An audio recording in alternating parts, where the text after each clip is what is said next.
بسم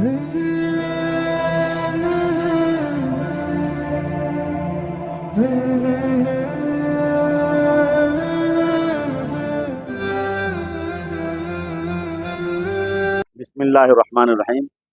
al Faisal tours and travels کے 20 روزہ پیکیج پر ہم عمرے کے لیے آئے ہوئے تھے، اور عمرہ مکمل ہونے کے بعد مکۃ المکرمہ سے مدینہ شریف میں ہماری حاضری ہوئی، اور مدینہ منورہ میں آج ہماری حاضری جنگ احد جہاں پر واقع ہوئی تھی، ہم احد پہاڑ کے دامن میں ہیں۔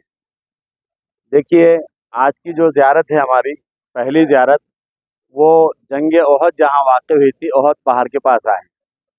احد پہاڑ کی اور جنگ احد کی تاریخ یہ ہے کہ اللہ کے نبی صلی اللہ علیہ وسلم اور صحابہ کرام نے جب اسلام کی پہلی جنگ لڑی تھی، جنگ بدر، اور اللہ تعالیٰ نے اس میں فتح و نصرت ہمکنار فرمایا تھا، اور مشرکین مکہ کے بڑے بڑے سرداروں کو واصل جہنم کیا تھا، یعنی ان کو جہنم رسید کیا تھا۔ تو مشرکین مکہ میں ایک جوش تھا، ایک جذبہ تھا، ایک غصہ تھا، اور انتقام کی آگ ان کے اندر بھڑک رہی تھی۔ تو انہوں نے پلان بنا کے یہ جنگ احد میں پوری تیاری کے ساتھ آئے۔ صحابہ کرام رضوان اللہ تعالیٰ علیہ مجمعین 1000 کے لگ بھگ تھے، اور مشرکین مکہ جو آئے تھے وہ 3000 سے کے لگ بھگ تھے، اور بڑے پیمانے پر یہاں پر اس کی تیاری ہوئی۔ مختصر آپ کو بتانا ہے، چونکہ ہم کو زیارتیں بھی آگے کرنی ہے۔ دیکھیے، جب احد کے میدان میں جنگ کا پڑاؤ کیا گیا تو اللہ کے نبی صلی اللہ علیہ وسلم اس جانب تھے، اور اس جانب جو ہے مشرکین مکہ تھے۔ آپ صلی اللہ علیہ وسلم جو ہے بڑی الحمدللہ بصیرت والے تھے، تو آپ صلی اللہ علیہ وسلم نے کیا کیا، یہ جبل رمات ہے، دیکھیے ذرا بتائیے رمضان بھائی، یہ جبل زوم کر کے لیجیے اسے، یہ جبل رمات ہے، اس پہاڑی کا نام ہے جبل رمات۔ اس پہاڑی پر جو ہے اللہ کے نبی صلی اللہ علیہ وسلم نے 50 تیر اندازوں کو بٹھا دیا، اور اس واسطے بٹھایا تھا کہ اگر ہو سکتا ہے کہ دشمن اگر چالاکی سے اس طرف سے آ کے حملہ کرے تو ہم مشکل میں پڑ جائیں گے۔ تو اللہ کے نبی صلی اللہ علیہ وسلم نے 50 تیر اندازوں کو وہاں پر بٹھایا، اور ان کو تاکید کی کہ آپ یہیں پر بیٹھے رہیں۔ اور جنگ کا جب ماحول شروع ہوا، اور یہ جو پہاڑ نظر آ رہا آپ کو، یہ پہاڑ دیکھ رہا ہے، یہ سنہرا پہاڑ ہے۔ پورے پہاڑ آپ نے دیکھے ہوں گے ابھی تک، سب آپ کو کالے نظر آ رہے تھے۔ احد کا پہاڑی ایک پہاڑ ایسا ہے جو سنہرا نظر آتا ہے، سونے کا پہاڑ ہے۔ اللہ کے نبی صلی اللہ علیہ وسلم نے ارشاد فرمایا کہ احد پہاڑ سے میں محبت کرتا ہوں، اور احد پہاڑ مجھ سے محبت کرتا ہے۔ احد پہاڑ اللہ کے نبی صلی اللہ علیہ وسلم کے ساتھ جنت میں رہے گا۔ یہ بہت خوش نصیب پہاڑ ہے، جسے جنتی پہاڑ کہا جاتا ہے۔ اللہ کے نبی صلی اللہ علیہ وسلم اور مشرکین مکہ کے ساتھ جب جنگ شروع ہوئی، تو پہلے ایسا ہوا کہ تابڑتوڑ حملے کیے گئے، اور مشرکین مکہ جو ہے شکست کھا کر بھاگنے لگے۔ جب بھاگنے لگے اور میدان بالکل صاف نظر آیا، تو بظاہر ایسا نظر آ رہا تھا کہ سارا ختم ہو چکا ہے، وہ ہار چکے ہیں۔ تو اوپر جو 50 تیر انداز صحابہ بیٹھے تھے، ان میں سے کچھ صحابہ نے کہا کہ اب تو جنگ ہم جیت چکے ہیں، جیت کے ہم قریب ہے، اور تمام وہ مشرکین مکہ تو جو ہے پیٹ پھیر کر بھاگ رہے ہیں۔ اس میں سے کچھ صحابہ جو ہے نیچے اترے کہ اب کوئی مسئلہ نہیں ہے، لیکن کچھ صحابہ تھے جنہوں نے کہا کہ اللہ کے نبی صلی اللہ علیہ وسلم نے ہم سے کہا کہ چاہے کچھ ہو جائے آپ نے یہ جگہ نہیں چھوڑنا ہے۔ اسے کوئی صحابہ کی غلطی بھی نہیں کہہ سکتے، بہرحال ایک الگ موضوع۔ تو جب وہ نیچے اترے تو اس وقت یہ جب نیچے اتر کے آگے بڑھے، مشرکین مکہ آگے چلے گئے۔ خالد بن ولید رضی اللہ تعالیٰ عنہ اس وقت ایمان نہیں لائے تھے، انہوں نے دیکھا کہ یہ کمزور پہلو ہے، اور یہاں سے دوبارہ حملہ کیا جا سکتا ہے۔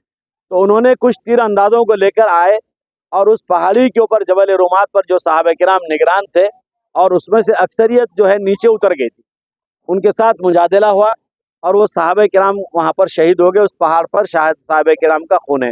لوگ منع کرنے کے باوجود وہاں جاتے ہیں، جانے سے احتیاط کرنا چاہیے۔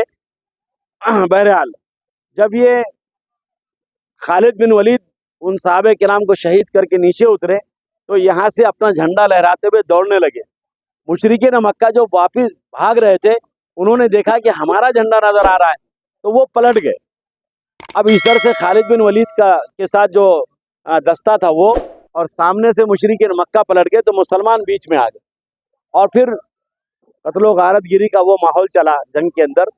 کہ اللہ کے نبی صلی اللہ علیہ وسلم بھی اس میں جو ہے زخمی ہوئے. پھر یہاں سے اللہ کے نبی صلی اللہ علیہ وسلم فرمایا کہ سب پہاڑ کی طرف چلو. تو احد پہاڑ کی طرف سب چلے گئے. اب احد پہاڑ میں دیکھیے یہاں سے ایک پہاڑ، یہ پہاڑ کا چھوٹا حصہ نظر آ رہا ہے، دیکھیے تھوڑا سا کٹا ہوا دکھ رہا ہے ایسا. تو اللہ کے نبی صلی اللہ علیہ وسلم نے اس پہاڑ کے اندر پناہ لی تھی.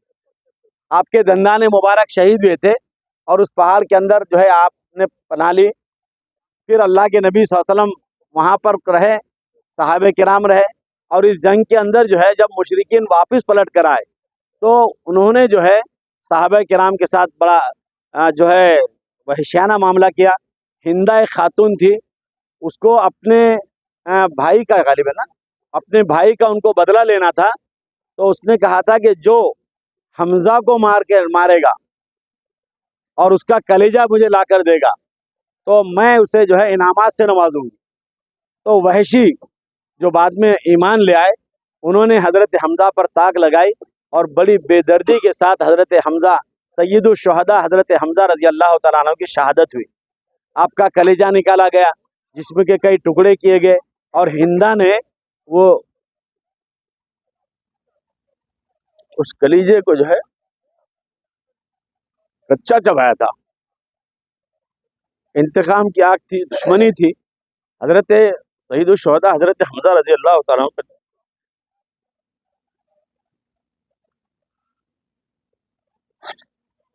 کلیجے کو کچا چبایا گیا تھا. بڑی بے دردی کے ساتھ آپ کی شہادت ہوئی. اللہ کے نبی صلی اللہ علیہ وسلم نے جو ہے بڑا افسوس کیا، اور پھر ان کے ساتھ جو شہداء کرام تھے، یہ جگہ ہے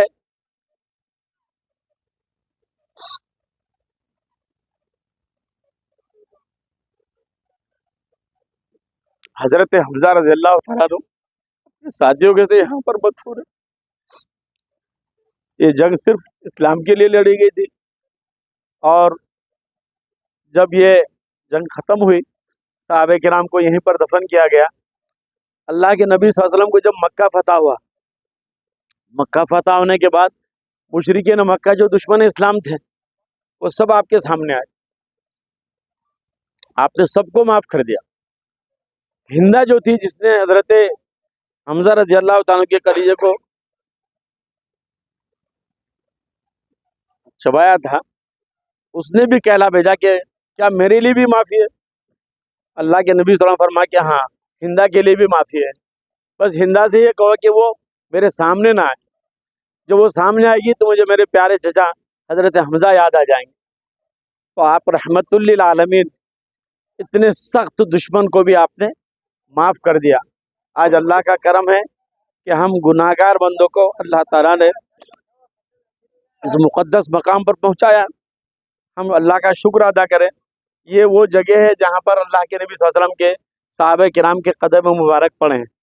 آج ہم یہاں پر آئے، ہم عبرت حاصل کریں کہ نبی کریم صلی اللہ علیہ وسلم نے ہمارے لیے جو قربانیاں دی، صحابہ کرام نے جو اپنے جانوں کا نذرانہ پیش کیا، اور ہم ہیں کہ آپ کی سنتوں کو زندہ کرنے میں پیچھے ہٹتے ہیں، خرافات میں لگے ہوئے ہیں، غلط چیزوں میں لگے ہوئے ہیں.